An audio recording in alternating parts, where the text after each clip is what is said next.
nice, relaxing morning with a couple of good friends. What more could you add to make it special? Well, I'll tell you what you can add. You can add shitloads of money, gambling, round robins, teasers. We have it all here on Brunch Betting. That's right. It's XFL Jim, Chase, Lupin Fiasco Sesums, and Erik, Uncle Rico Magoo, giving you the best sports plays you can find. That's right, bitches. It's Brunchtime Betting.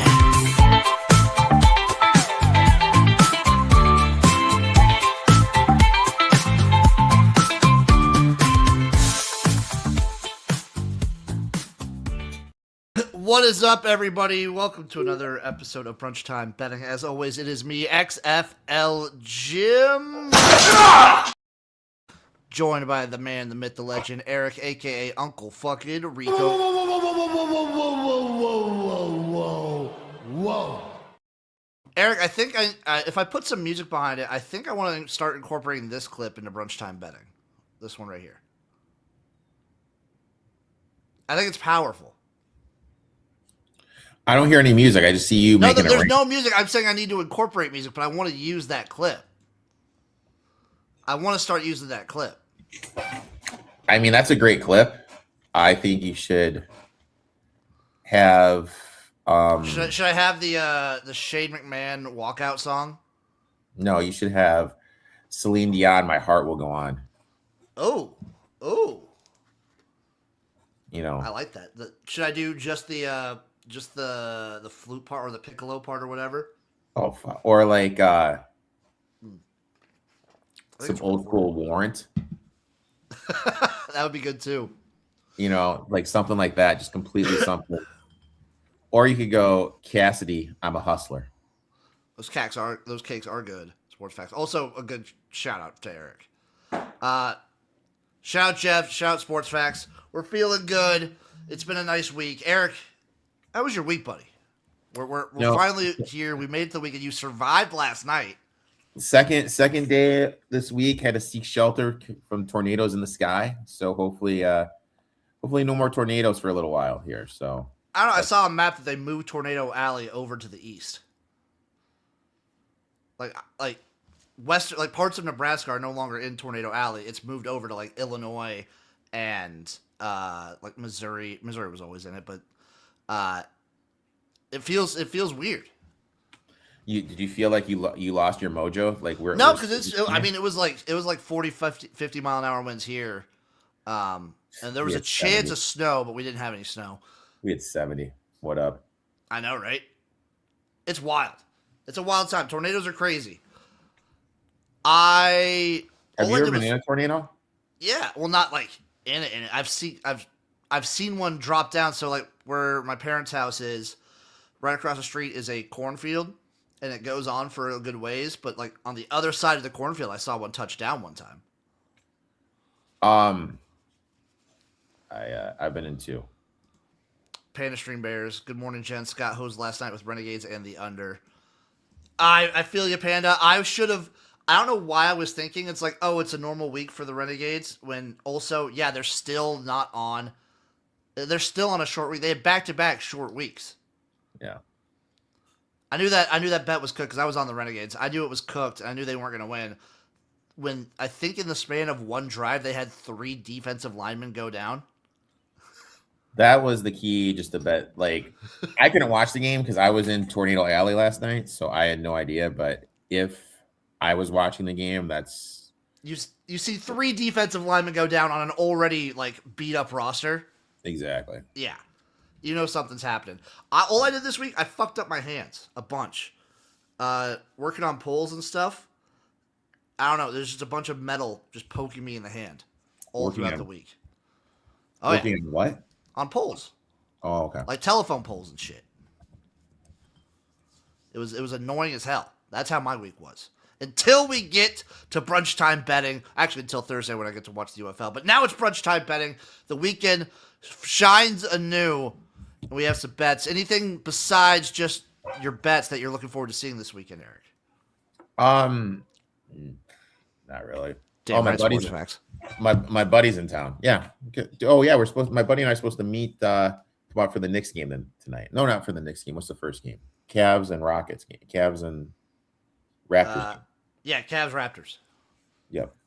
They head to a sports bar, watch that shit. Let's do it. Erik, Head to Ron's. before we get into this week's bets, 3 for you, 3 for me, and of course the show parlay. I do have to say, here's what we had last week. Chase said the Defenders -6.5. Erik had Eric Muncie. He had Max Muncie over 1.5 hits, runs, RBIs, and I had the West Coast Eagles in the Australian Football League, Aussie Rules Football, under 193.5. Sadly, I could not bring home the tail end of the parlay, as I think that total hit 197. You know what? I sadly did not watch Aussie Rules football. I couldn't bring myself to do it. So yeah, Aussie Rules Football, it's great. Watch it. You guys, people don't appreciate Aussie Rules Football, but you don't appreciate sitting down and watching a game of rugby too. Rugby's kind of fun to watch. I'm good. If I could find it, Erik, if some sports books weren't cowards out there, I'd be betting arena football too. If I can find the lines. But now we have new week ahead of us, a new weekend. Saturday is here. I'll start us off, and I'm going to college baseball. Ooh. I liked both these teams, so I'm combining them. I'm taking Vanderbilt plus 1.5 runs versus Kentucky and Auburn plus 1.5 runs versus Florida, parlaying that to plus 138. Okay. Give it to me. SEC baseball, baby. All right. My first bet, I am going to the Diamond, but I'm going to Major League.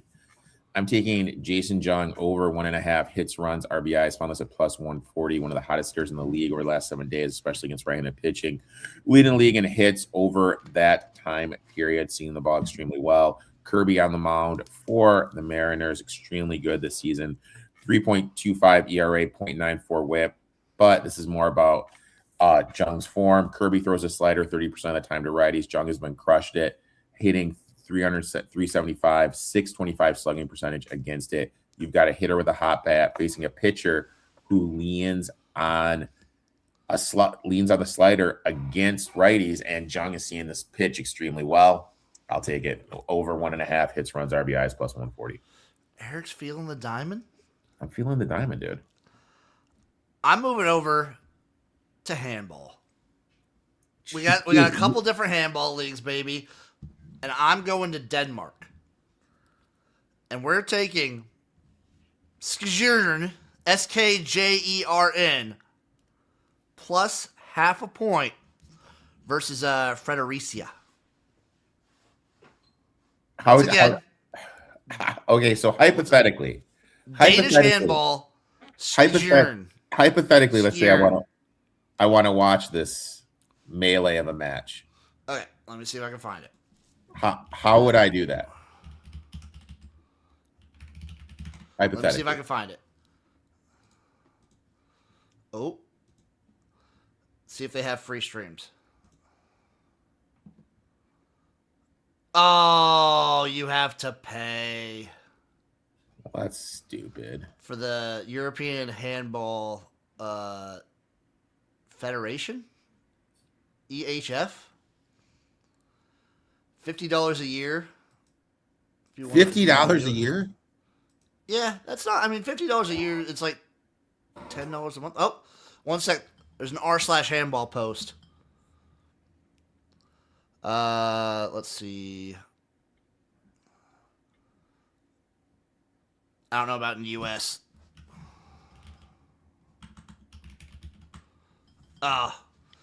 Other countries, they actually just broadcast it, but not here. That's poopy. Let's see. Oh. No, these are old ones, I think. This is international. It's a different league. It's hard to watch, Erik. You can find live scores though. You can find it. It's hard.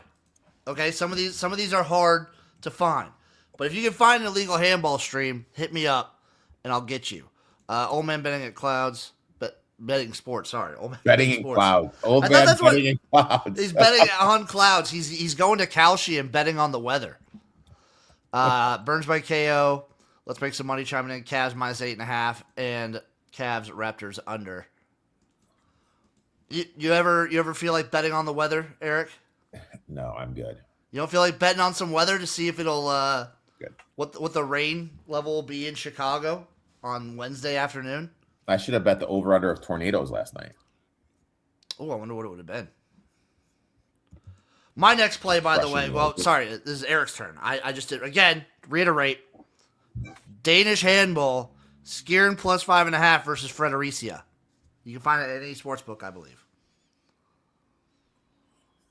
My next bet, staying in Major League Baseball, give me Jeremiah Jackson over 1.5 hits, runs, RBIs plus 135 on a tear the last week, second in hits and in RBIs against right-handed pitching, seeing the ball great. Facing Williams, who throws a sweeper 40% of the time against righties in limited opportunities.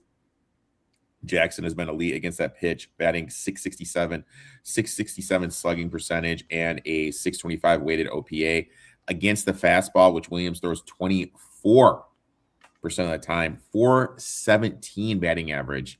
His slugging percentage is 1.167, which is absurd.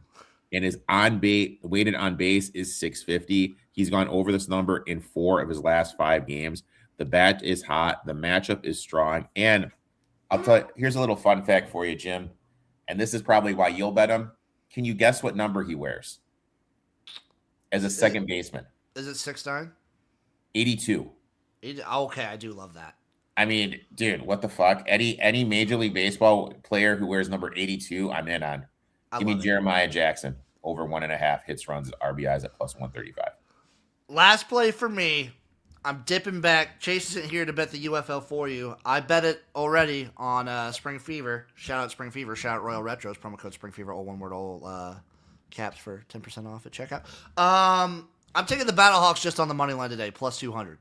I liked them earlier in the week. My whole thing with DC. Yes, DC looks like the better team right now. They have come off of 2 dominating games. But you know who hasn't looked great in either of those games? Jordan Ta'amu. DC has done well by generating turnovers on defense and running the ball. I think St. Louis will do a good enough job stopping the run with their defensive front and put the game on Jordan Ta'amu's shoulders. And I don't think he has it this year. Also, Harrison Frost, new guy coming in. I don't know what to expect out of him, but he can't be any worse than Brandon Silvers has looked these first 3 weeks. Well, I mean, that'd be bad if he did. Exactly. So I'm going Battlehawks just on the money line plus 200. Let's make some money chiming in. Knicks minus 2.5. First up. I hate the Lakers chiming in. Lakers plus 5.5 and straight up. Can I just say something? I hate it when I'm like listening to people online and they say 2.5, 5.5. Like that to me is minus 2.5, not 2.5. Yeah. It's half a point. Because I would be okay with 2.5 if you could get like 2 1/3 point. Like if somehow that was a way you could do it, it's like, okay. If it's like 2.6 or 2, no, it's always a half. That's it. Yeah, that pisses me off. No, those people are stupid. I kind of like his Lakers play, by the way. I just wanted to mention. I feel like they're gonna get one. They're gonna play hard this first one, get it, and then just kill over the rest of the series. The Rockets coach historically is bad in game 1. Historically.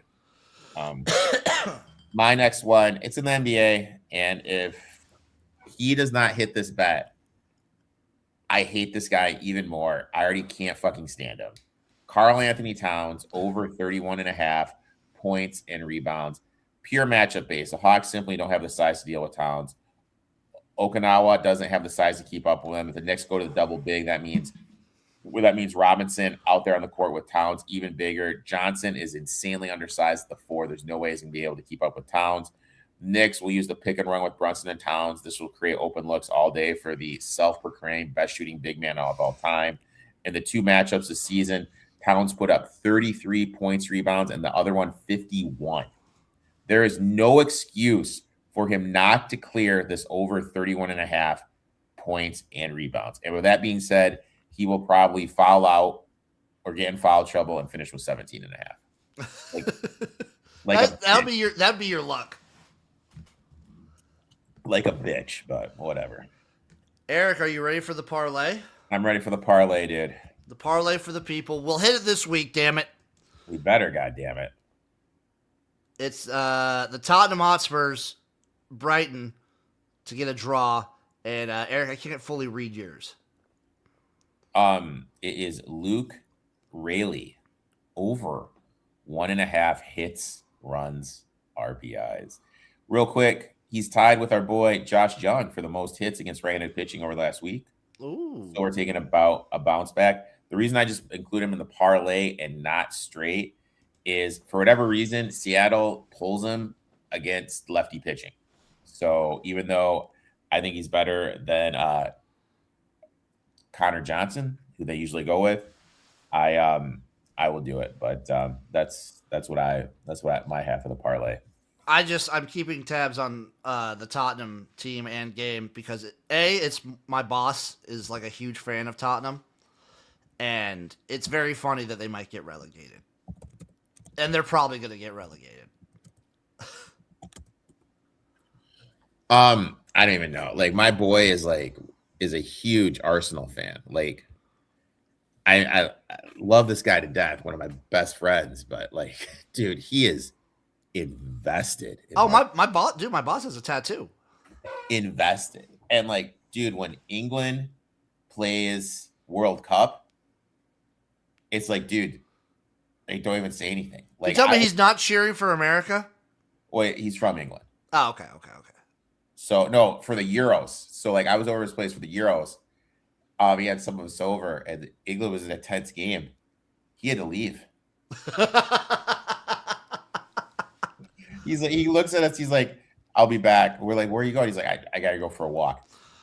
I know it would never happen. I do think it would be funny if American sports had relegation. Oh, never happened. But never. But it would be very funny. Like, could you imagine in college football? I think the funnier thing is, like, could you imagine like the Raiders being relegated to the UFL? That would be awesome. So the Raiders would be playing right now. Yeah. And then like the Renegades would be against whatchamacallit. No, it's just so like the relegation system I would have for it is whoever the worst team in the NFL is, they play the best team in the UFL at the end of the season, and whoever wins gets bumped up versus dropped. Maybe that also encourages some spending in the UFL if you have the chance to make it on an NFL team. I could. You could buy a UFL team for cheap, build it up, and then all of a sudden you're one game away from making it to the NFL. So that's it, dude. That would be sick, dude. I mean, obviously it will never ever happen, but in a perfect world for me, relegation would exist within the football space. But like, you can't do that with how much money's involved. Well, I don't know. They won't do it. If it was already there, they'd probably still keep doing it, but they can't do it now. The only reason it's in soccer is because it was there forever. You want to hear something? Like, I saw this. I don't know why I'm thinking of this. Well, because you're talking about relegation and everything. Duke's catcher has a 3.2 caught stealing percentage, which is fucking awful. Are you ready for this? There are 3 catchers at the D1 level that are worse than him. Jesus. I know, but they all play like at the lower levels. Okay. Any other thing you're looking forward to this weekend, Erik? No. Did you hear Diane? What's her name? The girl that slept with Vrabel? Diana Rossini? Yeah, did you hear she's like saved an elderly man's life? Good for her. Hmm. She staging stuff to make herself look good. I heard the rumor is that it was a private investigator that caught him that was hired by her husband. I mean, like, I feel everyone's saying that. You know what I mean? I know, like, that's the rumor I've heard. Yeah. All right, folks. We will see you next week for some wonderful brunch time. Well, Erik will see you. I won't be here for brunchtime betting next week. Dude, am I holding it down solo next You week? might be holding down solo because I think Chase might be out too. It might be I'll send you some picks. I'll send you my picks in, but I will not be able to be here in person. I'll fucking roll it solo, dude. Thank you all for watching. Thank you for coming. We appreciate you. We love you, and we'll see you next time for some brunchtime betting. Bye.